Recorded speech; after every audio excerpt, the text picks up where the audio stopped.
Perkenalkan, nama saya Zena Zahra. Saya selaku moderator pada acara kajian siang hari ini. Saya sekarang sedang kuliah di Aligarh Muslim University dengan jurusan Islamic Studies.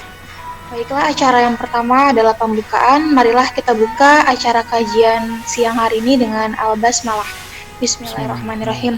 Yang kedua, dipersilakan kepada Mas Satria untuk sambutannya. Waktu dan tempat dipersilakan Mas Satria. Bismillahirrahmanirrahim. Assalamualaikum warahmatullahi wabarakatuh. Innal hamdalillah nahmaduhu wa nasta'inuhu wa nastaghfiruh wa na'udzu billahi min shururi anfusina wa min sayyiati a'malina may yahdihillahu fala mudilla lahu wa may yudlilhu fala hadiyalah. Asyhadu an la ilaha illallah wahdahu la syarikalah wa asyhadu anna sayyidana wa nabiyyana Muhammadan 'abduhu wa rasuluhu la nabiyya wa rasuluhu ba'dah. Allahumma shalli wa sallim wa zid wa barik ala sayyidina Muhammad wa ala alihi wa ashabihi wa dzurriyyatihi bi ihsanin ila yaumiddin, amma ba'du. Alhamdulillah, puji syukur kepada Allah Subhanahu wa taala karena atas segala limpahan rahmat dan karunia-Nya kepada kita sehingga pada hari ini kita dapat mengikuti kegiatan kajian online yang diselenggarakan oleh komunitas generasi beriman ini dalam keadaan sehat walafiat tanpa halangan suatu apapun. Dan tak lupa juga sholawat berakit untayan salam senantiasa kita haturkan kepada junjungan kita Nabiullah Muhammad SAW dan para sahabatnya, karena risalah dari beliaulah hingga sampai saat ini kita masih dapat menikmati kenikmatan berupa ad-dinul Islam wal iman. Sebelumnya saya ucapkan terima kasih sebanyak-banyaknya kepada segenap seluruh panitia yang telah berpartisipasi dan juga telah mempersiapkan guna mensukseskan kegiatan kajian ini. Dan tak lupa juga saya ucapkan terima kasih sebanyak-banyaknya kepada pemateri kita Ustadz Marzuki Imron yang telah meluangkan waktunya untuk mengisi kajian di komunitas ini. Semoga apa yang disampaikan oleh beliau nanti moga-moga kita dapat manfaatnya, dan semoga apa yang disampaikan oleh beliau ini tidak hanya dilakukan pada hari ini saja, tapi bisa dimaksimalkan untuk hari-hari yang mendatang. Dan kami segenap dari panitia komunitas generasi beriman mengucapkan mohon maaf sebesar-besarnya apabila selama penyelenggaraan ini mungkin masih terdapat kekurangan ataupun kekhilafan. Sesungguhnya itu berasal dari diri kami sendiri, dan apabila mungkin ada selebihnya itu semua datangnya dari Allah Subhanahu wa taala. Semua manusia itu tidak ada yang benar, dan semua yang benar itu pasti datangnya dari Allah Subhanahu wa taala. Mungkin itu saja dari saya. Billahi taufiq wal hidayah wa ridha wal inayah. Wassalamualaikum warahmatullahi wabarakatuh. Waalaikumsalam warahmatullahi wabarakatuh. Baiklah, acara selanjutnya adalah acara inti, yaitu acara kajian pada Ustadz dipersilahkan. Baik, suara saya terdengar jelas? Terdengar Ustadz? Terdengar. Videonya juga apakah jelas? Alhamdulillah jelas. Jelas. Karena tadi saya sempat suara dari teman-teman ini tidak masuk ke saya, sempat putus-putus berapa kali. Makanya saya perlu ngecek. Sekarang gimana Ustadz? Suara saya masuk?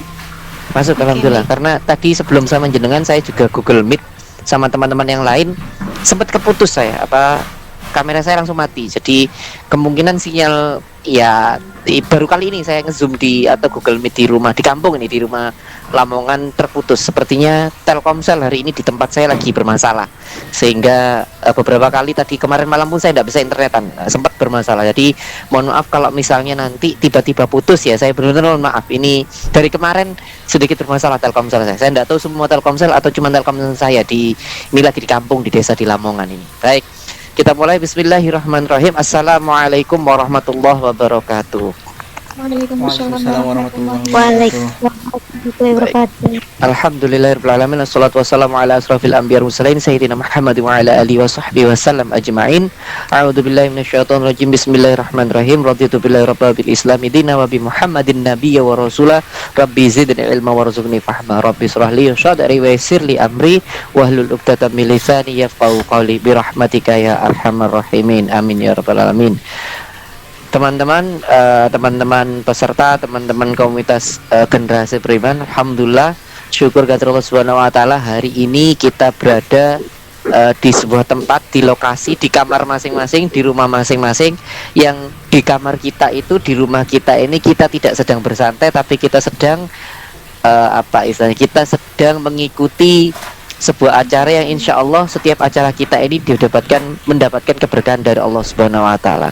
Dan itu wajib kita syukuri, wajib kita terima kasihi, karena zaman ini mau ikut pengajian itu tidak semua orang tidak semua orang mau ikut pengajian. Jadi jenengan Anda semuanya itu duduk di dalam ruangan mau dengerin pengajian itu sungguh sesuatu yang istimewa. Duduk di dalam ruangan nonton drakor itu banyak. Duduk di dalam ruangan dengerin K-pop itu banyak, gitu kan ya. Duduk di dalam ruangan nonton kartun, nonton Naruto dan sebagainya itu banyak. Duduk di dalam ruangan nonton film Marvel itu banyak. Nah, duduk di dalam ruangan dengerin pengajian itu tidak banyak. Yang tidak banyak itu yang spesial. Makanya saya bilang jenengan Anda semuanya ini mau dengerin pengajian itu luar biasa. Saya tidak bilang nonton film itu salah. Ya, saya tidak bilang nonton drakor atau dengerin K-pop itu salah, bukan. Tapi maksud saya tidak semua yang tadi dengerin drakor, nonton film dan sebagainya itu mau duduk berlama-lama untuk dengerin pengajian. Makanya dengerin pengajian ini sungguh sesuatu yang istimewa lah, yang patut kita syukuri. Lalu yang kedua yang perlu kita syukuri adalah kesempatan kita masih bernafas dan dalam keadaan sehat. Karena ada seorang yang curhat, berkeluh kesah kepada Imam Ghazali, berkeluh kesah tentang bagaimana dirinya itu selalu gundah gulana, gelisah, memikirkan kehidupannya yang belum membaik, memikirkan keinginan-keinginan yang belum tercapai, menginginkan impian-impiannya yang belum terjadi. Dia curhat pada Imam Ghazali. Apa kata Imam Ghazali? Besok kamu ke kuburan. Besok kamu segera ke kuburan. Buat apa? Sudah datanglah ke kuburan. Maka ketika dia berangkat ke kuburan, kata Imam Ghazali, perhatikan itu yang ada di dalam makam itu. Perhatikan itu orang-orang yang di dalam makam yang sudah jadi jenazah itu. Keinginan mereka cuma satu. Keinginan para jenazah yang di dalam makam itu cuma satu. Kembali ke dunia, hidup di dunia untuk memperbaiki kesalahannya. Bayangkan semua keinginan mereka yang begitu banyak itu ketika sudah di alam kubur, ketika sudah jadi jenazah, berubah menjadi satu keinginan. Apa itu? Keinginannya cuma pengen balik hidup, memperbaiki kesalahan. Maka kalau Anda punya banyak keinginan dan galau karena keinginan itu, ingatlah Anda masih punya kesempatan bernafas untuk memperbaiki kesalahan. Yang keinginan itu ternyata keinginan yang banyak diingini oleh orang-orang yang sudah meninggal. Maka bersyukurlah Anda itu masih punya kesempatan itu. Kita termasuk saya masih punya kesempatan itu, masih bernafas, apalagi dalam keadaan sehat walafiat. Apalagi dalam keadaan sehat walafiat itu sungguh nikmat yang luar biasa. Karena kita sehat walafiat dalam keadaan baik-baik saja itu normal, itu wajar. Tapi sehat walafiat dalam keadaan situasi yang penuh wabah seperti ini itu tidak wajar. Anda berarti sama Allah dipilih untuk tetap menjadi sehat, untuk tetap mampu memanfaatkan kesehatan itu untuk ngaji. Nah itu loh. Makanya jenengan sekarang itu sehat, masih bernafas, itu perlu atau wajib disyukuri. Karena itu tadi banyak orang yang sudah jadi jenazah, yang sudah almarhum itu keinginannya cuma satu, hidup dan memperbaiki kesalahan-kesalahannya. Berarti kita ini sama Allah diberi kesempatan untuk banyak memperbaiki kesalahan. Selama umur kita masih panjang, berarti kesempatan kita untuk memperbaiki kesalahan masih lama. Nah itu wajib disyukuri. Salawat serta salam kita sampaikan ke junjungan kita Rasulullah Sallallahu Alaihi Wasallam. Allahumma sholli wa sallim wa barik alaihi. Maka kalau kita bicara tentang bicara tentang memperbaiki diri, bicara tentang menjadi orang yang sukses, baik itu dunia atau akhirat, bicara tentang menjadi orang yang anfa'uhum linnas, bermanfaat buat orang lain, buat manusia yang lain, ya mau ndak mau rujukannya adalah Nabi Muhammad, rujukannya adalah Rasulullah. Bukan karena beliau itu nabi kita, bukan karena beliau itu rasul kita. Selain itu, kenapa rujukannya beliau? Karena memang Rasulullah itu perilaku yang pantas dicontoh. Rasulullah itu tidak pernah sama sekali dalam perilakunya itu berkata-kata kasar, tegas tapi tidak kasar. Bedakan antara tegas dengan kasar. Suatu saat Rasulullah itu menegur, menasihati salah satu saudaranya dari Bani Abbas gitu kan ya. Jadi beliau pernah menegur salah satu saudari, lebih tepatnya saudari wanita, saudari sepupu lah misalnya. Itu auratnya terbuka, jadi dia pakai baju yang baju itu menumpahkan aurat. Lalu kata Rasulullah seperti apa? Rasulullah berkata seperti ini, wahai saudariku, tulangmu terbuka, maka tutupilah tulangmu tersebut. Jadi Rasulullah itu, maaf kalau bahasa saya kurang sopan, Rasulullah itu memilih kata-kata. Tidak pernah Rasulullah ngomong, pupumu ketok, itu tidak pernah gitu ya. Pahamu kelihatan, itu tidak pernah. Rasulullah itu pakai kata-kata tulangmu terlihat. Loh, itu halus sekali. Halus sekali. Rasulullah itu tidak pernah memilih kata-kata yang menyakiti, itu tidak pernah. Kata-katanya halus sekali. Padahal itu nasihat, itu teguran loh itu. Itu teguran karena saudarinya dari Bani Abbas itu anunya kelihatan, apa auratnya kelihatan, dan itu beliau ngomong, tulangmu terlihat, tutupilah tulangmu. Loh itu loh, bahasanya halus lain, halus sekali. Di dalam hadis yang lain Rasulullah bilang bahwa kaum mukminin akan senantiasa selamat kalau dia mampu menjaga dua lubang di antara dua paha, di antara dua tulang. Astagfirullah, saya yang salah ini ya, salah ngomong ini, astagfirullahaladzim. Dua lubang di antara di antara dua tulang. Lihat ya kalimatnya Rasulullah, dua lubang di antara dua tulang. Maksudnya apa sih? Ini loh, lubang yang pertama itu mulut.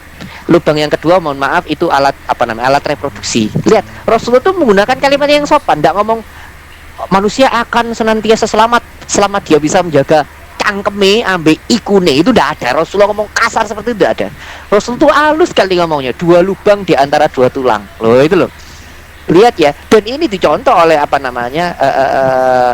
oleh Umar bin Khattab. Umar bin Khattab ketika melihat seperti itu, dia Umar tahu. Bahkan Umar yang kita kan sering dengar sirah kalau Umar itu menakutkan gitu ya, suja pemberani gitu ya. Orang itu keder kalau ketemu Umar. Misalnya kita membayangkan siapa misalnya mungkin badannya sebesar Deddy Corbuzier gitu ya, rotok medeni gitu kan ya. Tapi Umar ketika melihat Rasulullah berakhlak seperti itu, akhirnya dia niru. Suatu saat ada seorang sahabat itu istilahnya dia bawa semacam lampu gitu kan ya, semacam bawa lampu gitu,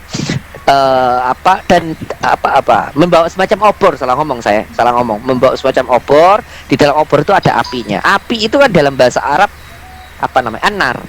Api itu anar, neraka itu juga anar.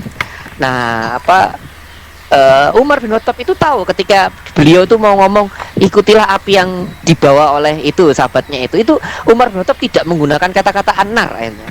Akhirnya Umar itu mengganti kata-kata dengan kata-kata cahaya. Kita mungkin nyebutnya dengan an-nur gitu kan ya.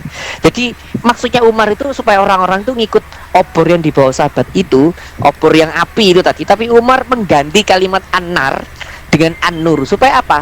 Supaya Umar itu tidak menyinggung orang yang sedang bawa api tadi, karena tahu konteksnya an-nar itu juga dipakai untuk neraka. Makanya Umar ganti, beliau tidak menggunakan kata-kata an-nar tapi menggunakan kata-kata an-nur, cahaya. Lu lihat ya teman-teman ya, bahkan untuk hal seperti itu aja Nabi dan para sahabatnya meniru menggunakan akhlak-akhlak yang baik. Nah itu bisa jadi pelajaran buat kita. Kalau kita nasihati orang itu dipilih kata-kata yang terbaik ya.